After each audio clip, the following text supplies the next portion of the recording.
News Radio 790 WAEB. Bill Villa lost his daughter, killed by a drunk driver in a car in which she was riding. And he has been on a mission ever since, because he ended up finding out that he was going to have to fight for his daughter and for justice for his daughter, and a fight that he would never imagined he'd have to fight, not against the drunk driver, although that was part of it, but against Lehigh County's district attorney, Jim Martin. And now he's made it a mission. And the reason I'm having him on is because, folks, all politics is local. And we care about all the stuff going on at the Supreme Court and everything else. Why don't we care what's going on in the local courts? And why shouldn't we? And nothing can affect us more than these drunk drivers that are out there. And we can do things about it locally. Yeah, locally. There's yes. elections. We can throw these people out of office. Yeah, you can show up at cases. You can advocate. This is where we're out here. We're going to be a Flag Day rally tomorrow on the Saturday, which I'm glad, over at the Lehigh Valley Mall. That's terrific. But how about you start rallying at some of these politicians' offices, and whether it's courts or whether it's court hearings. Yeah, court hearings, and start getting engaged. When 50 or 100 people show up in a judge's courtroom, it gets their attention. Yeah. Now, this is another DUI case that Bill lost his daughter. A DUI homicide. A DUI homicide, which Bill lost his daughter in a DUI. You believe homicide? I mean, well, he was charged with and convicted of vehicular homicide while DUI. Yeah, he should have been charged with third-degree murder. Right. But you get what you get in Lehigh County. So, the latest case is this Amber Washko. Give me a little background on her. Yeah, someone alerted me to this case on Facebook. A local woman, had put up a little blurb that said, "Friends, keep me in your prayers. The woman that killed my son while DUI is being sentenced, but she's only charged with first-time DUI, and she's requesting ARD, which is the most lenient kind of punishment for a DUI, and apparently she wasn't charged with killing this woman's son." So she wasn't even charged with vehicular homicide? No. You're kidding me. No. The decedent was a fellow by the name of Joe Hennessy, 29. The crash took place a year ago, Memorial Day, Monday, May 27th, 2013, around 9:15 p.m. So after I saw this on Facebook, I went to the local media and started to look up for the reports. And 69 News, The Morning Call, Express Times all had something in the next day, May 28th, 2013. Channel 69 News, which routinely prints Jim Martin press releases verbatim, with no pushback or questions at all, had the littlest and scarcest coverage. But they did manage to use the word accident 6 times in their really tiny report. They also quoted Coroner Scott Grimm twice in this little article as saying this was an accident, just an accident. They mentioned there was, quote, an other person who was hurt. There was no mention of DUI or suspected DUI. The Morning Call account gave a little more information. They named Amber Washko, 30, as the second driver in this 2-car crash.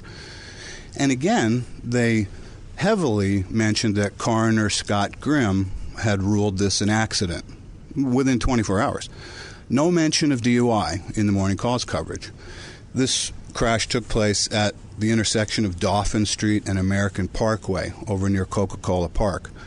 A tricky intersection in that it's a 4-way that doesn't meet perpendicularly. It's tricky, and it also no longer exists. They're building a bridge over there. But Joe Hennessy's mom has documented that intersection very well with all kinds of pictures. The Express Times coverage actually was the best. They named Amber Washko.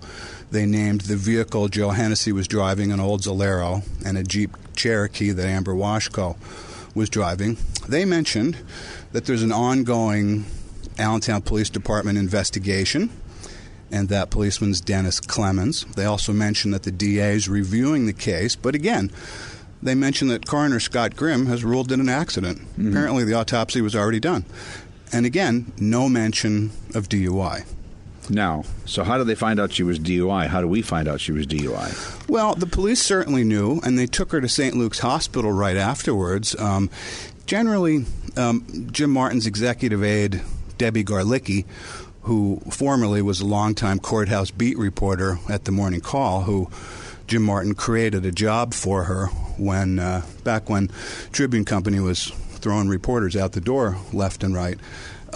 Generally, she spoon feeds the local media the stories, and for some reason she didn't tell them this woman was DUI. Well, there was put it this way: there was no mention in any of the 3 local media coverages of DUI.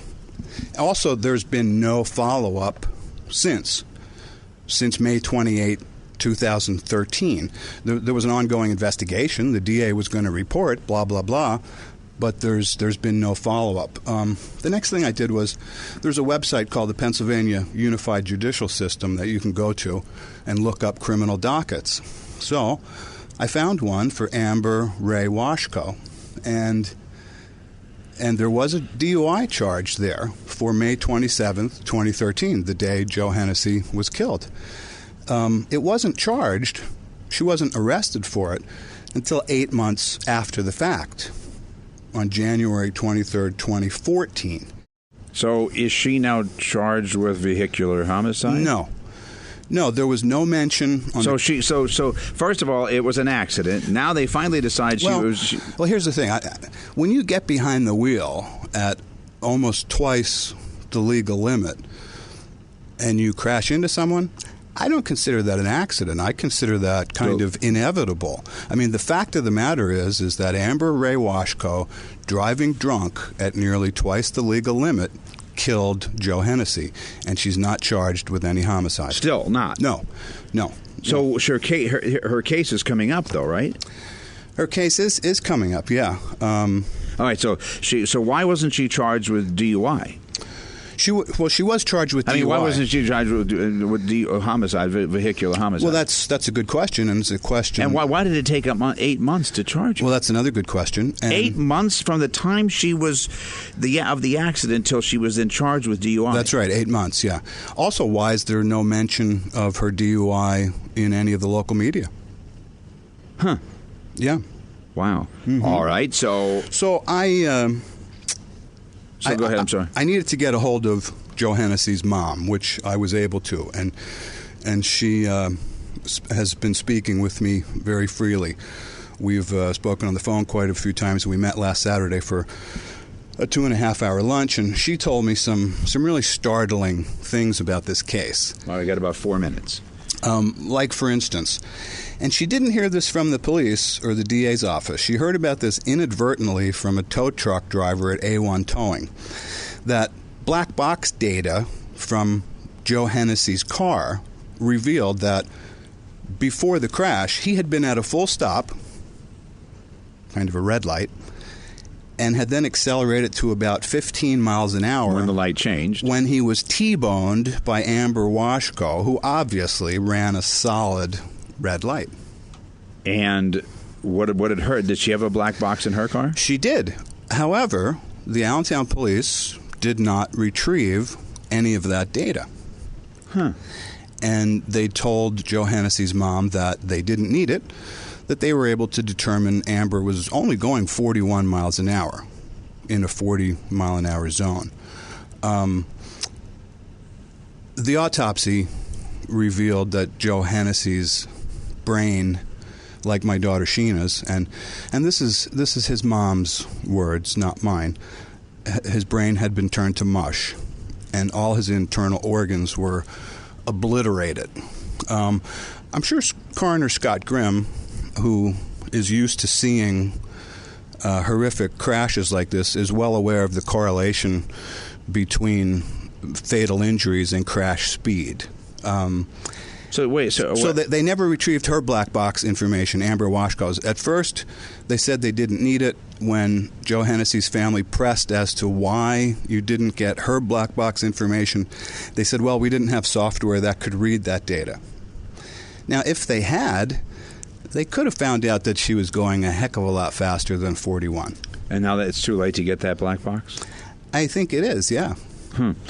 So, all right. So where does this stand now? What's going on? Well, 6 months went by after Joe Hennessy was killed. It took the DA's office 6 months till the day before Thanksgiving to pull the Hennessy family in to give them the news that they weren't charging Amber Washko with homicide, that her drunkenness wasn't a factor in the crash. Wow. But she was twice the legal limit. Well, yeah, one of her charges is high blood alcohol count between 0.10 and 0.16. This reminds me of another case involving a young, attractive, drunk driving woman that happened out by Dorney Park in 2008. Jennifer Geringer was twice the legal limit.